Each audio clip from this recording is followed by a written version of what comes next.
ఇంకా ఆరోది వచ్చేసి ఫింగర్. ఇది ఒక పక్క నుంచి చూస్తే ఏలు లాగానే కనిపిస్తుంది, అంటే స్ట్రైట్ ఏలు చిక్కినట్లే కాదు, ఒక స్టోన్ ఎలా ఉంటుందో అలా.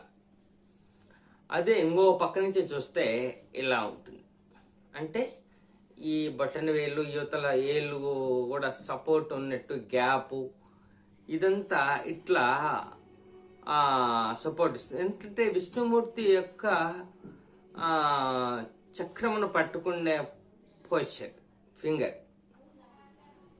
ఇంతకుముందు మనం ఫస్ట్దే చక్రం గురించి మాట్లాడుకున్నాం కదా, చక్రం పట్టుకోవడానికి ఏలు అయితే కావాలి కదా, అలా ఏలు పట్టుకున్నట్టు ఒక ఏలు దానికి సపోర్టు, ఈతలు కొంచెం ఇట్లా ఇంతవరకు అంత అద్భుతమైంది ఆ రోజు మనం తెలుసుకుంటాం. ఇంకా